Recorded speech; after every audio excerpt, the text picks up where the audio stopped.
भारत चीन संबंधों पर आप देख रहे हैं हमारा ये विशेष प्रसारण। और अगर आपने अभी तक हमारा चैनल सब्सक्राइब नहीं किया है तो कृपया इसे सब्सक्राइब करें, क्योंकि यहां जो खबरें मिलेंगी, यहां जो समाचार मिलेंगे वो आपको कहीं नहीं मिलेंगे। चौथे एपिसोड में अब हम आपको बताने जा रहे हैं भारत और चीन की जो सैन्य ताकत है उसमें किसमें कितना है दम। देखिए हमारी ये विशेष रिपोर्ट। चीन की सरकारी मीडिया भारत को धमका रही है। उसका कहना है कि भारत अगर सैनिक वापस नहीं बुलाता तो 62 में हुई पराजय के इतिहास को दोहराने के लिए तैयार रहे। लेकिन ऐसा कहते समय चीन ये क्यों भूल जाता है कि भारत भी अब 1962 वाली स्थिति में नहीं है। वो सैन्य और आर्थिक क्षेत्र में काफी शक्तिशाली हो चुका है। क्या ये चीन नहीं जानता कि अगर 70 साल में वो दुनिया की तेजी से उभरती अर्थव्यवस्था की ओर बढ़ रहा है तो क्या भारत चुपचाप हाथ पर हाथ धरे बैठा है? अपनी क्षमताओं के प्रति आत्मविश्वास अच्छा होता है, लेकिन चरम आत्मविश्वास घातक साबित हो सकता है। चीन के साथ भी ऐसा ही हो रहा है। वो बिना युद्ध लड़े ही युद्ध में अपने आप को विजेता मान बैठा है। ये हो सकता है कि आर्थिक तौर और सैनिक क्षमता के मामले में चीन भारत से 21 हो, लेकिन चीन ऐसी स्थिति में भी नहीं है कि भारत को परास्त कर दे। आइए आपको बताते हैं कि चीन और भारत की सैन्य क्षमता में कितना अंतर है। चीन और भारत की सैन्य शक्ति।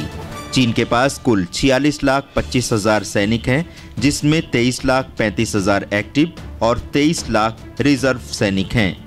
भारत के पास कुल 34,68,000 सैनिक हैं, जिसमें 13,25,000 एक्टिव और 21,43,000 सैनिक रिजर्व हैं। भारत और चीन में सैन्य अंतर। भारत की तुलना में चीन के पास 11,67,000 सैनिक अधिक हैं। चीन और भारत का रक्षा बजट। चीन का रक्षा बजट $161 अरब है, जबकि भारत का रक्षा बजट $51 अरब है। भारत और चीन के रक्षा बजट में $110 अरब का अंतर है। थल सेना। चीन की थल सेना में 6,457 युद्ध टैंक हैं, जबकि भारतीय सेना के पास 4,426 युद्ध टैंक हैं। चीन के पास 4,788 लड़ाकू वाहन हैं, जबकि भारत के पास 6,704 लड़ाकू वाहन हैं। चीन के पास 1,770, जबकि भारत के पास 292 रॉकेट प्रोजेक्टर हैं। चीन के पास भारत से 2,031 युद्ध टैंक अधिक हैं। वायुसेना। चीन के पास कुल 2,955 एयरक्राफ्ट हैं, जबकि भारत के पास 2,102 एयरक्राफ्ट हैं। कुल अंतर, चीन के पास 853 एयरक्राफ्ट अधिक हैं। नौसेना। चीन के पास 3,000 मिसाइल है, जबकि भारत के पास सिर्फ 400 मिसाइल हैं। चीन की DF-1 मिसाइल की मारक क्षमता 12 से 15,000 किलोमीटर, जबकि भारत की अग्नि 6 मिसाइल की मारक क्षमता 10,000 किलोमीटर तक है। भारत और चीन में मिसाइल का अंतर। चीन के पास भारत से 2,600 मिसाइल अधिक हैं। भारत और चीन के पास परमाणु हथियार में अंतर। चीन के पास एक अनुमान के अनुसार 270 परमाणु हथियार, जबकि भारत के पास 120 परमाणु हथियार हैं। परमाणु हथियार का अंतर। चीन के पास भारत से 150 परमाणु हथियार अधिक हैं। ग्लोबल फायर पावर वेबसाइट पर उपलब्ध कराए गए आंकड़े के आधार पर हमने अभी आपको बताया चीन और भारत की सैन्य क्षमता के अंतर के बारे में। तो दर्शकों, अभी आप देख रहे थे हमारी ये विशेष रिपोर्ट, जिसमें हमने आपको बताया किस में कितना है दम। जी हां, भारत और चीन की सेना में और सैनिक क्षमता में और रक्षा बजट में कितना अंतर है, इसका विश्लेषण हमने आपको करके बता दिया। रवि जी हमारे साथ हैं। रवि जी, हमारा आपसे अगला जो प्रश्न है वो ये है कि जिस तरह से दक्षिणी चीन सागर में चीन अपना दबदबा बढ़ाता जा रहा है और इसी वजह से जो दक्षिणी चीन सागर के जो तटीय देश हैं वो एकजुट हो गए हैं और वो भारत का समर्थन इसमें चाहते हैं, क्या आपको लगता है कि दक्षिणी चीन सागर के सारे देश मिलकर के चीन की दादागिरी को रोक पाएंगे?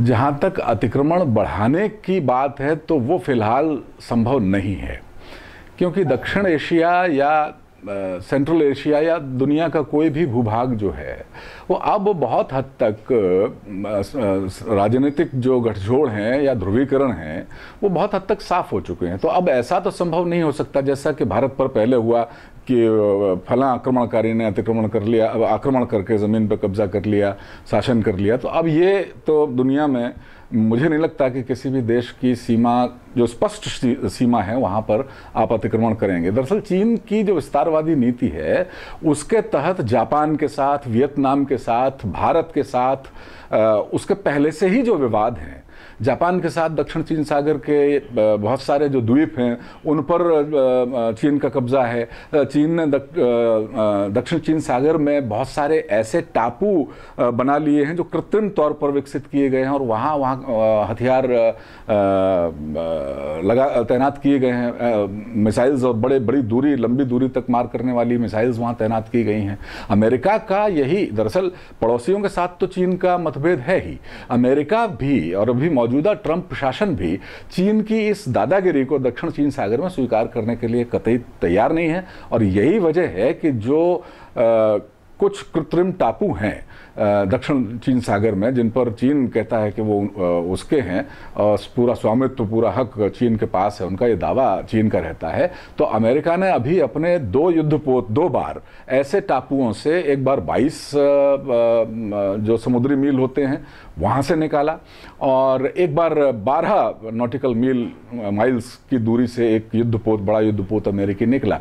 और चीन के मीडिया ने, चीन की सरकार ने इस पर बड़ा एतराज़ किया कि भाई ये ठीक, ये उकसावे वाली कार्रवाई है, ये ठीक नहीं है। और बीच में ऐसी भी खबरें आई थीं कि चीन की जो पनडुब्बियां हैं वो भारतीय जल सीमा में देखी गईं। अब वो कितनी सच्चाई है, क्या है, ये नहीं पता, लेकिन ये एक दूसरे को धमक दिखाने का जो सिलसिला है ये आज से नहीं चल रहा, ये काफ़ी पहले से चला आ रहा है।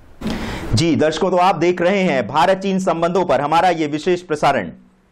रवि जी हमारे साथ जुड़े हुए हैं। रवि जी, हमारा आपसे अगला सवाल ये है कि जिस तरह से अभी जापान, भारत और अमेरिका की जो सेना है उसने जो संयुक्त रूप से मालाबार में सैनिक अभ्यास किया है, क्या ये अभ्यास चीन को ये संकेत देने के लिए किया गया कि अब वो सावधान रहे, क्योंकि दुनिया की 3 ताकतें अब एकजुट हो गई हैं और चीन उसका कुछ नहीं बिगाड़ पाएगा?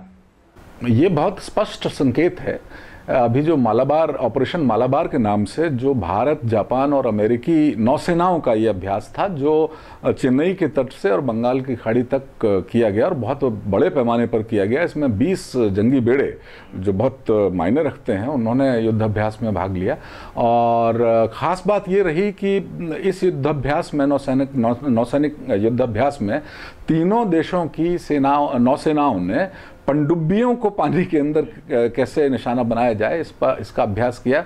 तो अभी जो, और ये 10 तारीख से 17 तारीख तक ये संयुक्त युद्धाभ्यास चला, और अभी जो चीन तिब्बत सीमा पर जो अभ्यास कर रहा है उसमें वो ये प्रदर्शन कर रहा है कि वो विमानों को हवा में मार गिराने की उसकी बहुत बड़ी क्षमता है। तो ठीक है, एक दूसरे की ताकत का एहसास सभी देशों को होना चाहिए, ये बहुत ज़रूरी है। और इसीलिए जब भारत ने अमेरिका और जापान के साथ युद्धाभ्यास किया तो चीन अपने अकेले ही ताकत दिखा रहा है। तो ये ठीक है, होता है, एक्शन होता है तो रिएक्शन होता है। जी, तो आप देख रहे हैं भारत चीन संबंधों पर हमारा ये विशेष विश्लेषण, जिसमें चर्चा के लिए हमारे साथ जुड़े हुए हैं वरिष्ठ पत्रकार रवि पराशर जी, जो कि अपने अनुभव के आधार पर बता रहे हैं भारत चीन संबंध का आने वाले समय में क्या होने वाला है। हमारे 5वें एपिसोड में देखिए, अब से थोड़ी ही देर में हम आपको बताएंगे कि भारत ये रेस, ये दौड़ किस तरह से जीत जाएगा। हालांकि चीन को यह भरोसा है कि वो खरगोश की रफ्तार से दौड़ रहा है और भारत को लोग देख रहे हैं कि वो कछुए की रफ्तार से चल रहा है। क्या कछुए और खरगोश की जो ये रेस है इसमें जीतेगा कौन, ये हम आपको दिखाएंगे 5वें एपिसोड में।